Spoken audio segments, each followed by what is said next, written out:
Deadpool is on a journey to return the zombie head version of himself, aka Headpool. The journey now has him traveling around the multiverse.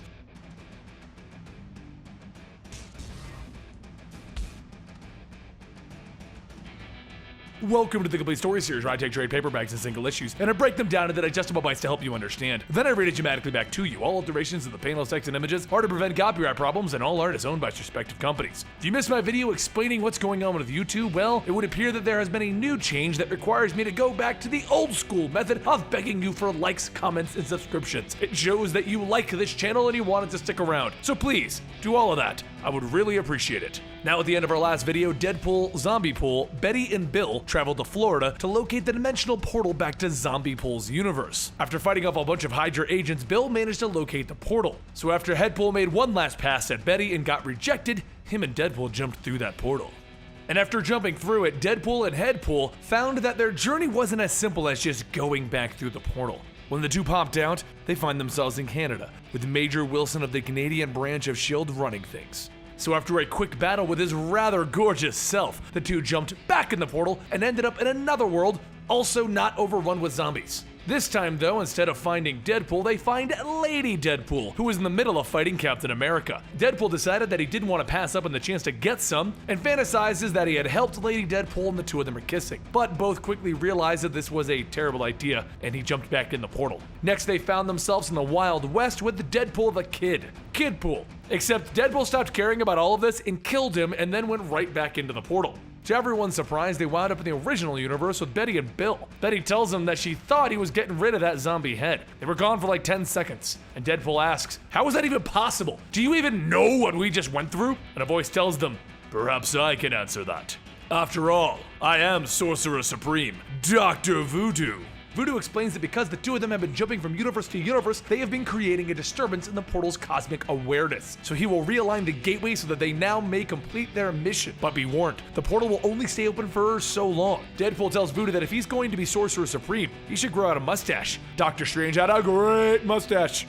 Once the two of them leave, Betty notices Man-Thing standing behind them and decides, you know what? Screw the swamp. And her and Bill jump through the portal. Everyone looks around at the destroyed city, and Headpool tells everyone, yeah, zombies aren't real good at keeping the house clean. Because as it turns out, they have now returned to the original Marvel Zombies universe. As they begin to head off to their objective, something else walks through the portal. Sub-Commander Blake and other AIM agents begin to walk out, and he tells everyone that they don't have much time as the portal closes. After a bit of traveling, the four decide that they're gonna hide out for a bit, and Betty asks what they're going to do about getting back home. And Headpool tells them, well, since the flow of time is all messed up for me and Deadpool jumping around, we might just need to find out when we arrived. That way, we can go find my past self and jump into the portal before Zombie Morbius and past ZOMBIEPOOL jump in. Then everyone hears somebody say that they have a better plan. Just then, Fabian Stankowzik bursts through the wall in a giant mech suit, stating, "First, I will snap your spines, then I will feed on you." Fabian rushes forward, knocking Deadpool away, but suddenly everyone hears a missile being fired, and then Fabian's suit explodes. Everyone looks back to see a group of humans and a woman telling them that they looked like they could use a hand. Or maybe they could just be handy. She introduces herself as Professor Veronica Chase, and Betty shakes her hand, telling her, good to meet them. As Deadpool and Headpool look at the two girls, two words come to mind: mud and wrestle. Veronica leads the group back to her underground hideout and tells them that when they saw them coming, a few of them threw this place together.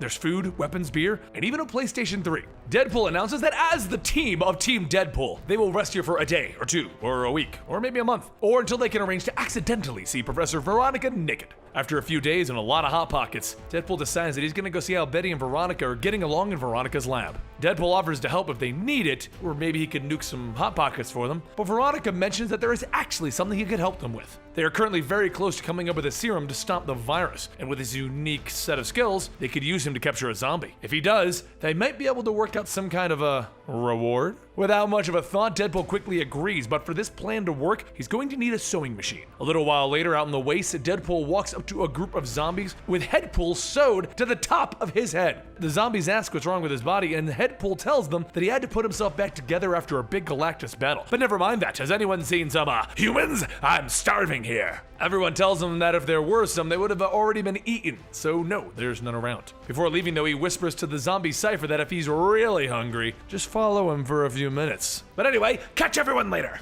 3 minutes later, Cypher asks what this is all about, and Deadpool tells him, "Flesh, my boy, just follow me." Once Deadpool leads him away from the buildings, Veronica's crew springs the trap, capturing Cypher, and they bring him back into their base. Veronica says thanks for getting a non-combat specimen like this, he's utterly weak and helpless, and Cypher shouts, "I'm right here."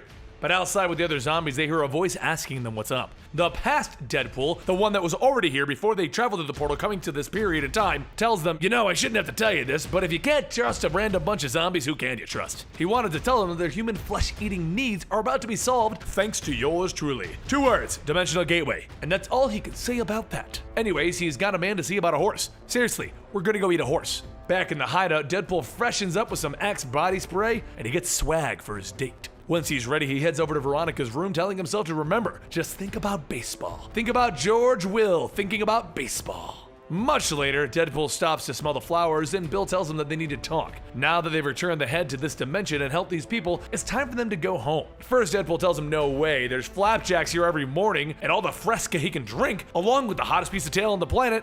Literally, he isn't going anywhere. But a little while later, during his bubble bath, the voices inside Deadpool's head tells him, "You know, Bill is right. Betty and Bill do need to go home." Finally, he agrees with the voices and tells them, "Stupid naggy voices," and he goes to tell Veronica goodbye. He tells her that they must go. His work here is done and he has other responsibilities, and Veronica tells him, no problem. She will have a team ready in the morning to escort him. Deadpool goes on stating, "Please, no tears or long goodbyes." Wait, what? And Veronica says that she said no problem. What they did was just business. Betty laughs, stating that she will go back to her things. Stud. The next morning, Veronica tells everyone good luck as she sees them off. But before they can get far, Crusher and the other zombies tell them that they knew that if they waited here, something would crawl out. Put your bibs on, it's showdown. From behind the group, Blake with the AIM agents tells them that they finally got the drop on him and they're here to take that head back. Deadpool looks at him pointing ahead and Blake looks up stating, "Oh," as he sees the other zombies there. The AIM agents open fire and the zombies begin chasing after them, leaving Absorbing Man with Deadpool and the rest of them. Deadpool tells him to lay off, but he tells him no thanks. He'll start with the little girl right away. Veronica pulls out a rocket launcher and fires a rocket, launching Absorbing Man away. However, Absorbing Man gets up from the blast and Deadpool asks if he can borrow that. He wants to make a specific rhetorical point. As Absorbing Man makes his way back to the group, he tells Deadpool, "You could have used that again? It won't even knock me off my feet now." And Deadpool tells him, "Shh, I'm aiming." And then he fires, missing him. Absorbing Man starts to laugh at him, and the rocket hits the wall behind him, and Deadpool begins to run as the building begins to fall on them. Through the rubble, Deadpool crawls out, thinking that he needs a really good quip ready. Maybe something about shifting the real estate market. And then he shouts, "I killed a building!" And the voice tells him he nailed it. As Veronica and her team leave, Bill with the AIM troops says that he felt a lot safer around those guys. And Deadpool says that they told him that they never really liked him anyway. Bill just sighs. Once the four of them reach the hangar, Deadpool tells everyone that there's their ride, no need to thank him. But cash and foot rubs will do. Bill says that he's never flown one of these before, and Deadpool tells him it's perfectly good for transportation. Now, man your blimp! However, not long into their flight, Betty tells everyone that they may have some company. Looking back, Betty sees Iceman and Firebird flying in, and Iceman begins to cover the blimp in ice. The weight of the ice begins to send the blimp crashing into a nearby building, and Deadpool tells everyone, "I will handle this," and he jumps out after Firebird. Through one of her blasts, Deadpool jumps again, telling her that her order for medium rare Deadpool coming right at ya. But for him, he'll have a shish kebab, and he stabs her with both of his swords. The two of them go crashing to the ground below, and looking down at her, Deadpool tells her that she's kinda still got his sword in her. He's gonna need that back, along with her head. Back up in the building, Betty and Bill try to fight off Iceman, but he tells them that he was an X-Man. Do you really think guns are gonna stop him? Ice starts forming around Betty and he grabs a hold of her, stating that he doesn't mind having to work a little for it. It'll make the taste all that much sweeter. Meanwhile, back at Veronica's hideout, her and the team start to rescue the others that were trapped in the hideout as the building that Deadpool shot fell on them. Back on the ground, people begin to hear another rumble, and through the debris, Absorbing Man breaks out, grabbing one person, telling them, "Daddy is home!" Back over the building, just before Iceman is about to bite into Betty, he hears the elevator doors ding, and then a light shines from them. Suddenly, Deadpool rides out on a motorcycle, and he jumps off of it, sending it right into Iceman. As the bike begins to fall, it pins Iceman on a beam, breaking his spine. And he shouts, "I can't feel my legs!" 20 minutes later, after thawing out Bill, Deadpool tells everyone that before they can go killing anyone else, they're gonna need some new clothes. Iceman asks if anyone can help him. "Please? Mommy?" 30 minutes after that, Deadpool and the rest of them find a clothing store with 70s and 80s clothing, which everyone suits up in except for Deadpool because he's just a head. You really can't get clothes on that. Now that they have their fancy new digs, Deadpool tells everyone that it's time for a new blimp. Just let him call Veronica for help. Veronica tells him sure she can help, but she won't be there for a bit. And by the time dinner comes, she'll be ready for a bite, because now they're all zombies. Everyone begins to climb the stairs up, and Betty notices that Deadpool has a roll of toilet paper, and he just tells her they never know when they're gonna need 2-ply. But not long after that climb, Betty sees the figure of Veronica, and that's when she says, "Oh crap!" Deadpool sees Veronica just as he remembers, pretty wanting to kiss him. However, before that kiss can happen, Betty runs in, elbowing her to the ground. Deadpool says, "Alright, just shoot her this way so I can cut her head off." And then Absorbing Man smacks Deadpool down. Bill starts shooting him in the legs, but then he forgot to change into something that can absorb the hits. So he reaches out for some rebar sticking up from the walls. Deadpool comes up with a great idea before Absorbing Man can touch the metal, and he throws the roll of toilet paper at him, causing him to absorb that. He then jumps on him, slicing through the top of Absorbing Man's toilet paper head, stating something that even Marvel decided to remove. And the voices state that they can't believe he actually went there.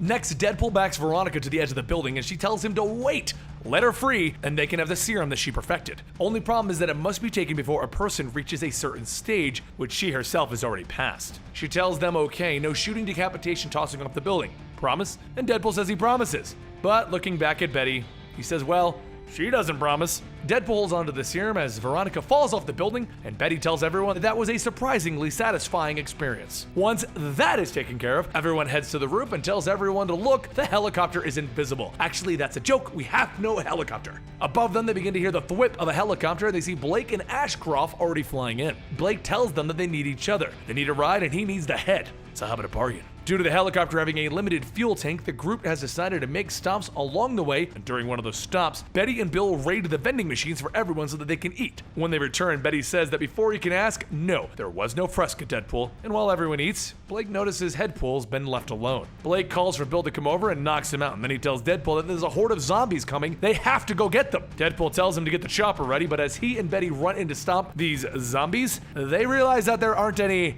zombies. And then Blake in the helicopter starts laughing at them. Blake tells Deadpool that he better not cause him any problems, and as he points his finger at Deadpool, he bites down, taking off the finger. Deadpool tells him that the virus is going through his bloodstream, so if he wants to live, he's going to have to deal with him. So without delay, Blake turns around and begins to beg Deadpool to give him the serum. Deadpool tells him, fine, but you have to promise to be my slave forever and bring me breakfast in bed every morning. Blake tells him, of course, thank you, and he begins drinking the serum. But after he burps, he says that's not very tasty, the flavor is disturbingly familiar. And everyone loads back up in the helicopter, and Deadpool shouts, full speed ahead, Mr. Bill! As they take off, Blake begins to feel a little strange. And Deadpool looks at his watch stating, and right at the 18-minute mark. Betty asks what he's talking about, and he tells her he just needed to see how long it took for the virus to take effect. And Blake then asks him, what did I drink? Deadpool tells him, well, I had about 20 cans of Mountain Dew at the last stop, and my bladder was about to pop. He then kicks Blake out of the helicopter. Ashcroft begins to cry through his helmet stating, I quit! And Deadpool tells him, buck up, buddy. He never treated you right anyway. One tank of fuel later, Bill tells everyone that the tank is bone dry and they're about to crash. Right about now. The helicopter comes crashing down into the swamp, and once they get out, Bill mentions that this place seems very familiar. And Betty shouts that this is the same place that he crash landed in the other dimension. Deadpool tells everyone to put a sock in it. It's time for them to march through the swamp. Again, after a bit of sloshing through the swamp, the group takes a break and Deadpool begins to talk to himself. He looks up and sees Bill staring at him, and he tries to tell him, yeah, I know I said that out loud, so what? Elsewhere though, Deadpool begins to take his shirt off when he hands his katana to Betty, telling her that she needs to hack his arm off for his plan to work. At first, she tells him what the hell does it, oh forget it, and she begins to hack away. He tells her that he needs another favor. Now cut a huge hole in his shoulder. She swings, and after a bit of running around screaming, he tells her, for the last thing, bring him that severed head. Through the bushes, Man-Thing begins to rise, and Deadpool shouts to them not to worry about it this time. It's time for some hot double Deadpool action. Deadpool asks why exactly has he sewn him on backwards, but now as Deadpool begins to face off with the now past Zombiepool sees Man-Thing and says, oh, now I get it, guarding the rear, so to speak. However, before any real fighting can be done, a bolt of lightning strikes and everyone looks up to see zombie Dr. Voodoo. Voodoo tells everyone that it is he who will be going through the portal this time. He will be locking it behind himself, so he will have the dimension all to himself. Everyone shoots at him and the fighting between everyone starts again. While Betty manages to tear apart Zombie Man-Thing with her gun, past ZOMBIEPOOL hacks away at Deadpool, getting Deadpool's head back off of him. He tells him that it seems that he would have had a much better chance in a fight where he's surrounded, but in a one-on-one, this whole plan of sewing on the head to his shoulder didn't work so much. He then tells everyone congrats on the fully functioning limbs, but he has something that he won't ever have again, and that's friends. As Betty and Bill point their guns at his head, he says, well, they do look delicious, and the two fire until there's nothing left past Deadpool's head. Voodoo incinerates everyone else and then turns his focus to Deadpool, telling him that he will be the first to feed on his blonde friend there. But suddenly a gator jumps out of the water, pulling him down, and Bill says, this place is lousy with gators. Deadpool then takes the serum to stop the zombie virus from spreading since Deadpool was stitched onto him. And Deadpool shouts, are you guys forgetting something? And Deadpool tells him, a deal's a deal, and he puts Deadpool's head on his past self's headless body. ZOMBIEPOOL jumps back up, stating, I can feel it! My healing factor is kicking in, and now I'm hungry! Back to the buffet! And he jumps through the portal. Deadpool then says he freely admits he did not see that coming. As he jumps through himself, he sees himself running into the same airboat blade as before, and being just ahead and then drifting out to sea, reliving the exact same events that put him into the position in the first place. As the head drifts away, he says, you know, I did have that coming, didn't I? Back at the portal, Bill jumps through stating anything is better than this place, and Betty says that it looks like they've come a long way. So she will express her gratitude with a kiss. Deadpool asks if this means that they're going to be getting married, and Betty says he can buy her dinner instead, and the two of them jump through the portal. Except Deadpool doesn't go back to his dimension. Instead, he stands before a man telling him that he is the elder of the universe known as the Contemplator, and he has plucked Deadpool out of the cosmic flow for a purpose. Deadpool tries to say, but him and Betty, we were about to, but the Contemplator tells him, fear not, she has been returned to her home dimension. There's no need to worry about your love life. There is a mighty threat that will affect the multiverse, and you, Wade Wilson, can battle this threat. Deadpool looks at him and tells him, the hell you say?